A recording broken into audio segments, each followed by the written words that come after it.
Hey guys, Lucky Owl here, and in today's video, I'm going to be talking about something that surprisingly I've never talked about on this channel. It's been, going on 6 years now that I've had this channel. And I've done all sorts of other Lucky Owl Storytime videos where I talk about stuff from my life. But somehow I've never talked about this, which is, this might be one of the biggest stories of them all, if not the biggest story. And as you can see, I have as the background for this video the cover of the Conjuring 2013 movie, and it's not exactly what happened, but it's meant to be eye catching, right?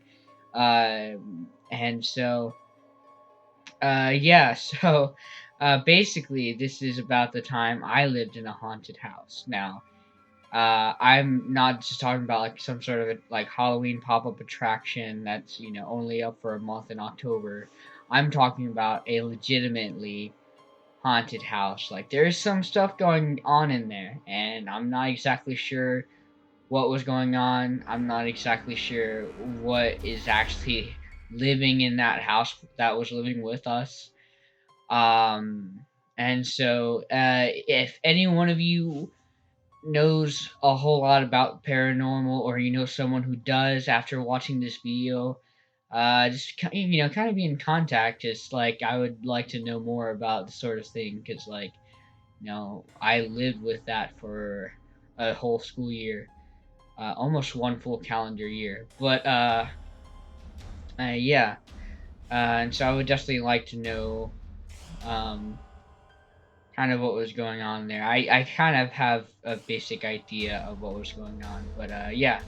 So 2010, it's the summer, and we moved to Cabot, Arkansas, where this house is. And we moved there because my mother got engaged to the man who was living there, and this guy had this house transformed into a in-home recording studio. Um, Now, when we first moved in, I did not have my own bedroom. They're kind of, believe they were probably going to put it off until August, maybe. They were probably going to put it off for a while. But, so they just laid a mattress for me in the living room, which was the in home recording studio.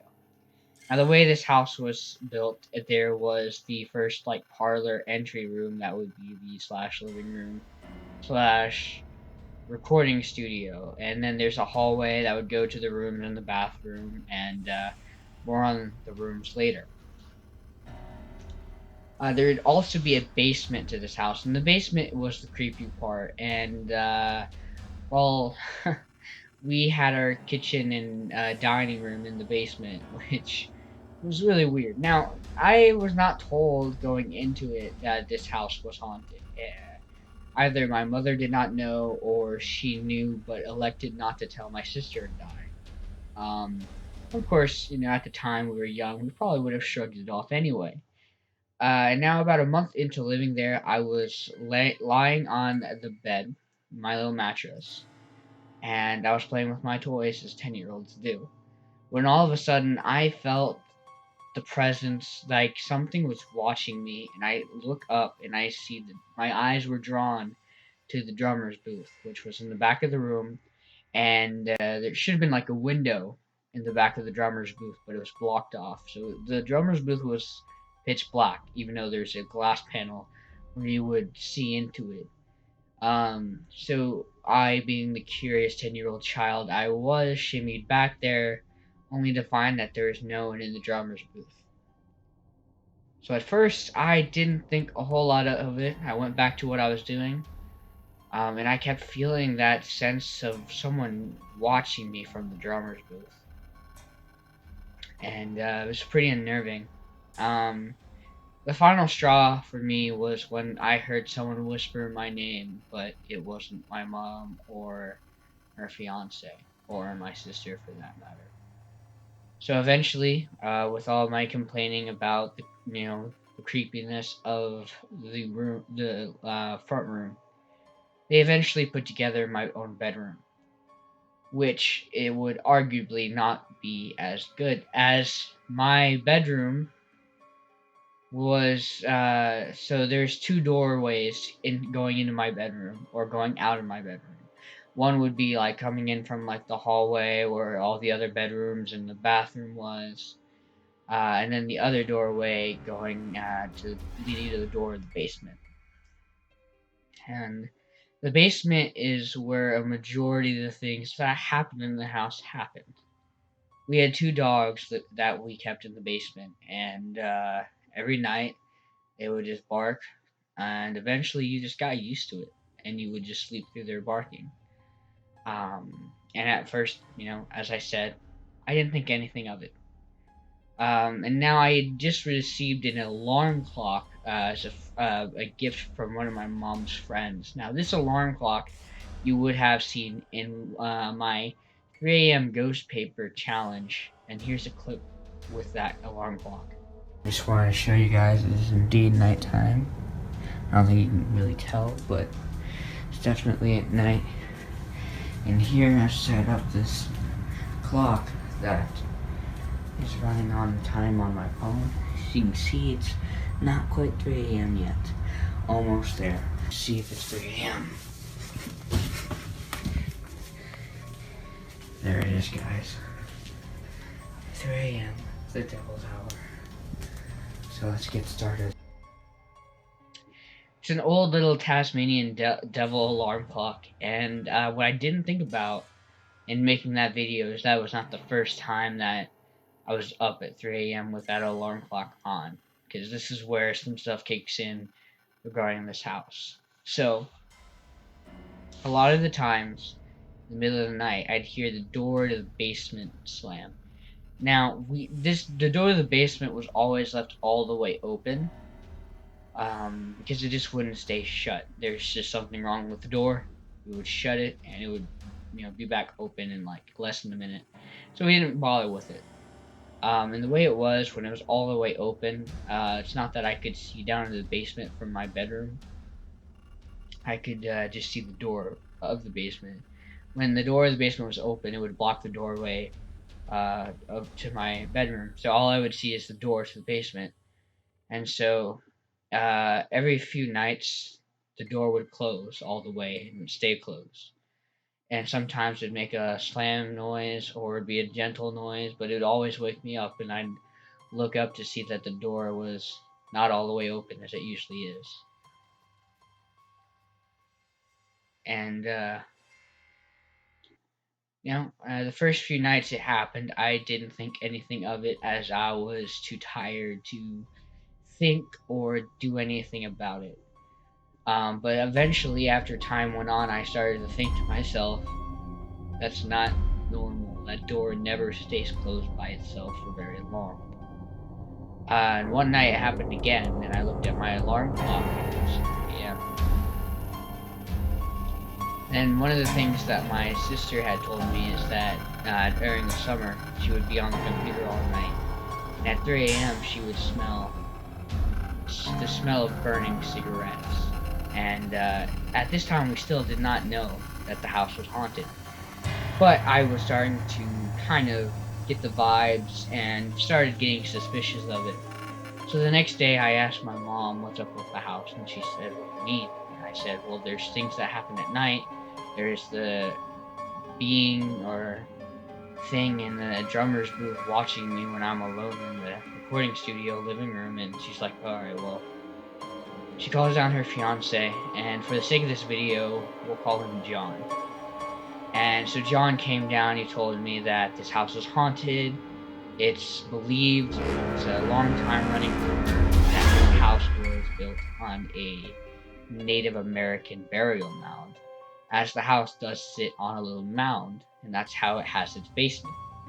Because most houses in that area did not have a basement, and it didn't have a basement to the door of the outside like this house did. And it was the only house that I really lived in the South that had a basement. The only other house I've lived in that had a basement was the house I lived in Pennsylvania. And that was also a pretty basement. But that's besides the point.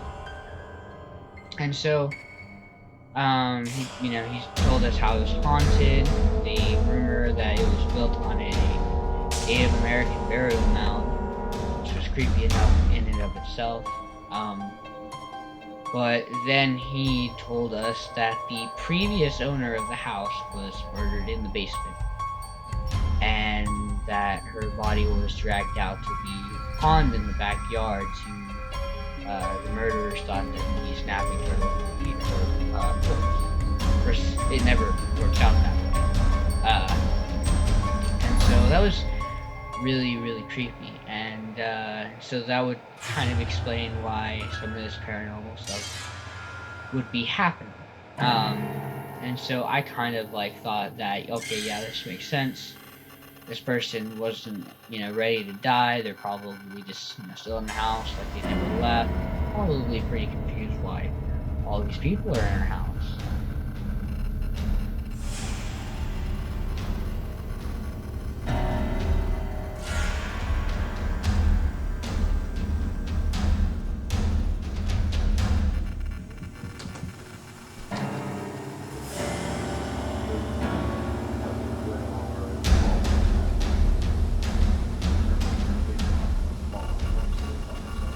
Lots of little spots.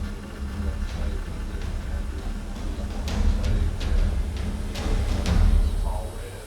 We only see spotted areas all over the state. Not really up northwest Arkansas at all, but through here and down the southwest part.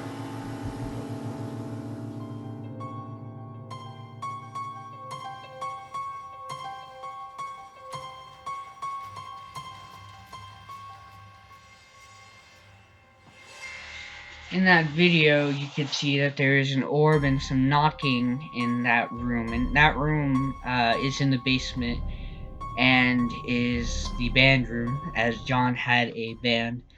And incidentally, that was the room that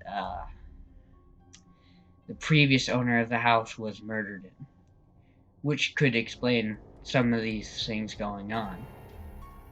You also see in the video the flashlights of the paranormal investigators who were doing other things, probably collecting EVPs and whatnot.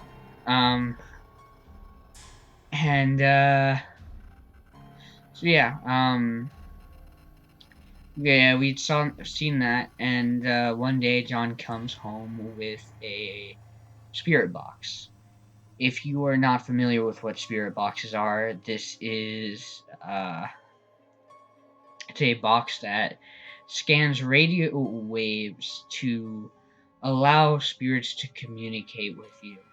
And it's kind of like how Bumblebee talks in the Transformer movies, using different radio channels to convey and express thought. And so it can be kind of creepy at first.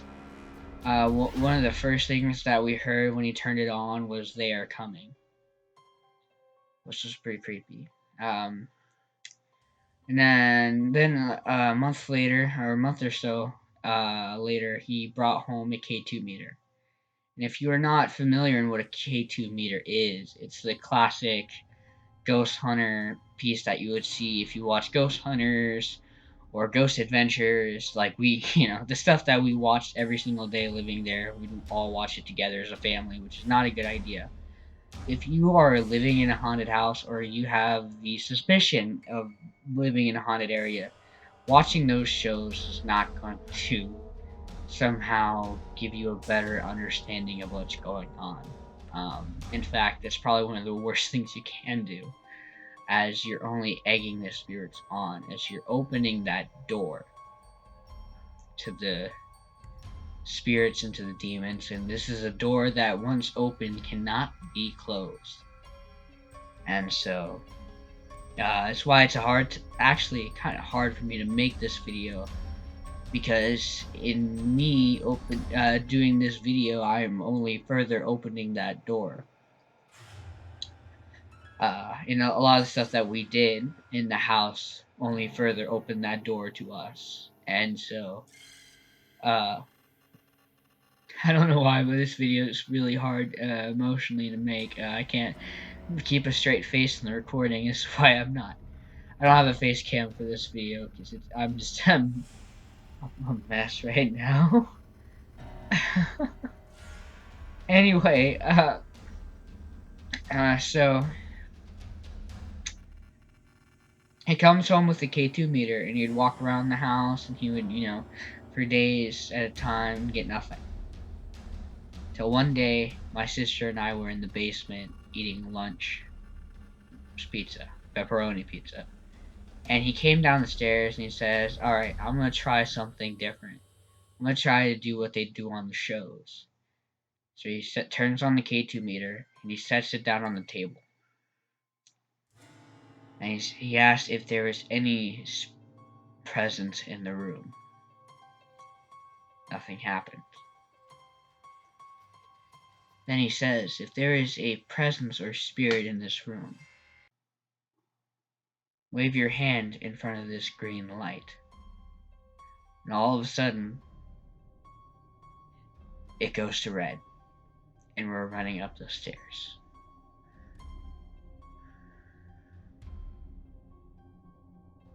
Eventually, we worked up the courage to go back into the basement and further communicated with the spirit. We went back in later that night when it was dark with a flashlight to do the little flashlight paranormal trick that you see in every paranormal TV show. And, we'd ask it yes or no questions, we'd do all sorts of stuff, and, I don't remember the exact questions we asked. I do not remember if we figured out what spirit we were communicating with or who we thought we were communicating with. And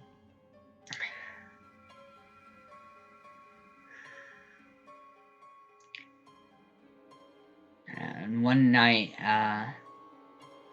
the door shut again. But this time, it slammed. It woke me up. I looked at my clock. It said it was 3 in the morning. Then the door slowly opened up again. Then it shut again. So I grabbed my flashlight in my dresser. And I walk over the door and I open it.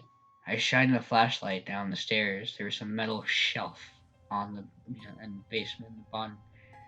And as my light flashed on it, I could see shadows run by it and were where the dogs were. The dogs at that point had gone crazy, started barking, and I did not want to know what was going on down there, so I shut the door. And it stayed shut for the rest of the night.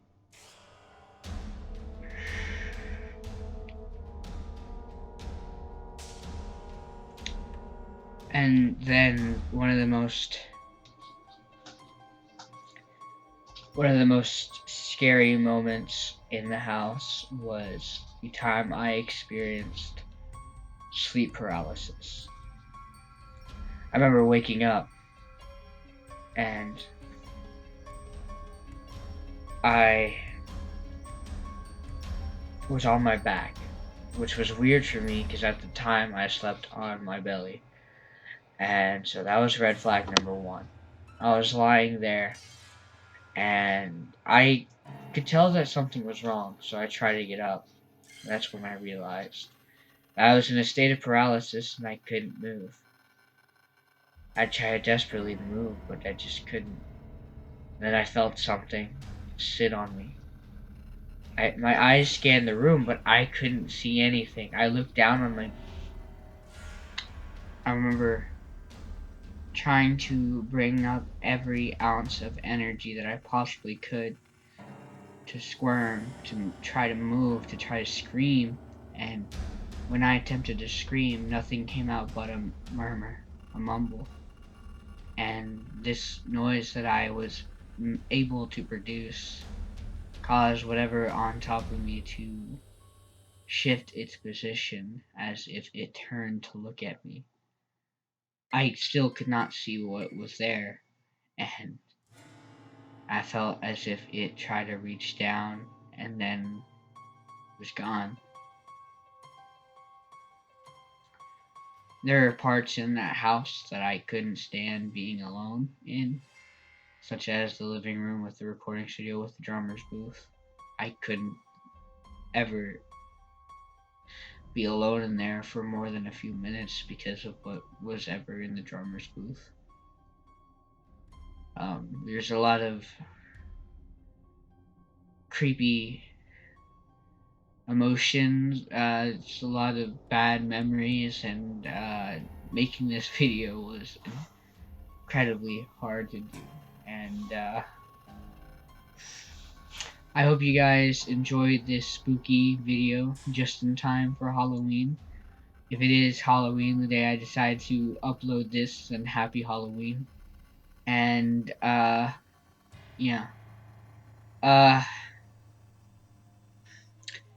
This was in Cabot, Arkansas, and I have been pondering going up to Arkansas as a senior trip in May after I graduate. So if you guys would want me to possibly go to this house and film in it, let me know, and I will try to contact the owner and see if that is at all possible. And the last memory I had in this house was right before we had moved out because of how much I and my sister had been complaining to mom about what was going on. And eventually, mom and her fiance John split up because they just couldn't handle, they couldn't handle things anymore. And that was the end of it.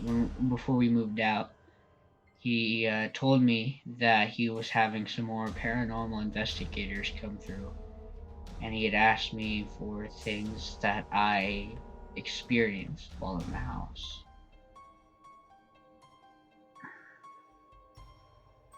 So I had basically told him everything that I just told you guys. I didn't really talk about the shadows in the basement and what had happened there that night. I said I've seen shadows. I just didn't specifically talk about that. I talked about the presence in the drummer's booth, the lunch in the basement where he had the K2 meter, and I talked about the sleep paralysis episode. And so, yeah, that is the story of the haunted house that I had lived in whilst I in Cabot, Arkansas, my first year back in Arkansas in 2010. And yeah, so I hope you guys enjoyed this video. Like I said in the beginning, if you or anyone you know is very knowledgeable of the paranormal and know like exactly what's going on here and what exactly what we're dealing with, please let me know in the comments below, as I would love to know, because I had lived there for quite a while, and it's kind of nice to know what was going on. And other than that, yeah, go ahead, leave a comment, tell me what you thought of this video, and maybe there'll be more like it. I don't know. I don't have a whole lot of spooky, scary stories in my life. This just has to. I think this one probably takes the cake as far as scary stories go. I'm not sure what would have happened if I went into that basement that night. Probably nothing. And yeah. And so yeah.